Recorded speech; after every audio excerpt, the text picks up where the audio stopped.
दिल्ली में एक बार फिर से स्वच्छ दिल्ली के लिए कवायद तेज हो गई है। इसी कड़ी में उत्तरी दिल्ली नगर निगम के कमिश्नर अब मैदान में उतर गए हैं और खुद जमीनी स्तर पर निगम के कार्यों का जायजा ले रहे हैं। शुक्रवार को निगम आयुक्त संजय गोयल बुध विहार निगम वार्ड में पहुंचे और निगम कर्मियों के कार्यों का जायजा लेते हुए पाई गई खामियों पर उन्हें जल्द दुरुस्त करने का निर्देश दिया। इस दौरान निगम आयुक्त ने निगम कर्मियों का हौसला अफजाई करते हुए उन्हें सम्मानित भी किया। दिल्ली में स्वच्छता अभियान को साकार करने के लिए शासन से लेकर प्रशासन तक सभी पुरजोर तरीके से जुट गए हैं। इसी को लेकर शुक्रवार 11 फरवरी को उत्तरी दिल्ली नगर निगम के कमिश्नर संजय गोयल बुध विहार निगम वार्ड पहुंचे, जहां उन्होंने न केवल स्वास्थ्य सुविधाओं का बल्कि निगम के अंतर्गत आने वाली सभी व्यवस्थाओं का जायजा लिया। इस अवसर पर रोहिणी एमसीडी जोन के उपायुक्त संतनाम सिंह और बुध विहार निगम वार्ड से निगम पार्षद गायत्री गर्ग मुख्य रूप से मौजूद रहे। इस दौरान एमसीडी के कमिश्नर ने निगम के कर्मचारियों को पाई गई खामियों को दूर करने के लिए विशेष रूप से निर्देश दिए। इस मौके पर बुध विहार स्थित अग्रवाल धर्मशाला में एक कार्यक्रम का भी आयोजन किया गया, जिसमें निगम आयुक्त और निगम पार्षद ने निगम कर्मियों को उनके सराहनीय सेवाओं को देखते हुए उन्हें सम्मानित भी किया गया।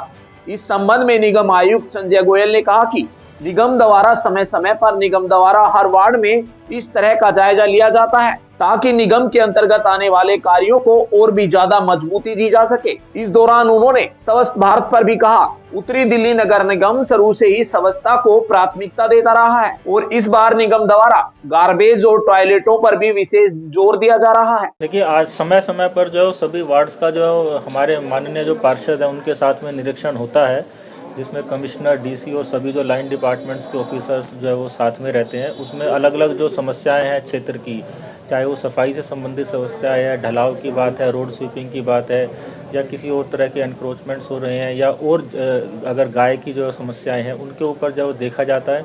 और इसी बहाने डिपार्टमेंट एक बार पूरे वार्ड को जो है वो अपनी तरफ से भी साफ़ सफाई करके अच्छा कर देता है। और उस समय जो कोई भी जनप्रतिनिधि हैं या जो पब्लिक के लोग हैं, अगर उनको कुछ विशेष बात ऐसी है, चाहे वो डेवलपमेंट से रिलेटेड है कि कोई काम ऐसा है जो अधूरा पड़ा है या कोई इंजीनियरिंग वर्क है, उसको पूरा करने के संबंध में जो है इस तरह के रिव्यूज़ होते रहते हैं। तो हम हर हफ्ते कोशिश करते हैं कि अलग अलग क्षेत्र में जाके वहाँ के जनप्रतिनिधि के साथ में दौरा करें और क्षेत्र की समस्याएं सुने, प्लस उसमें जो भी वहाँ पे डेवलपमेंट का काम चल रहा है उसका जायजा लिया जाए। अगर कोई कमी पाई जाती है तो किस तरह से क्या कार्रवाई के प्रावधान है और क्या कार्रवाई की जा रही है आपको?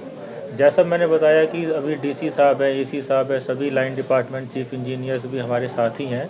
तो उनको उसी समय पर जो है वो वहीं ऑन द स्पॉट जो है वो दिशा निर्देश दिए जाते हैं कि अगर कोई चीज़ धीरे चल रही है या कोई काम रुका हुआ है किसी कारणवश से, तो उसको जल्दी पूरा किया जाए। और अगर किसी तरह का ऐसा प्रॉब्लम आ रहा है जो हेडक्वार्टर के द्वारा दूर किया जाता है, तो जो हेडक्वार्टर के ऑफिसर्स है उनको निर्देश दिया जाता है कि जोन्स को जो कोऑपरेट करे और काम को पूरा किया जाए। गौरतलब है कि राजधानी दिल्ली को स्वच्छ और सुंदर बनाने के लिहाजे से निगम द्वारा भरसक प्रयास किए जा रहे हैं। इसी के तहत निगम द्वारा समय समय पर स्वास्थ्य सेवाओं का जायजा लिया जा रहा है। हालांकि आपको बता दें कि स्वच्छता की कड़ी में ही कराए जाने वाले स्वच्छ सर्वेक्षण के लिए भी निगम पुरजोर तरीके से जुट गया है। लिहाजा देखने वाली बात होगी कि निगम द्वारा शुरू की गई ये कवायद कितनी कारगर साबित हो पाती है। ब्यूरो रिपोर्ट, दिल्ली समाचार।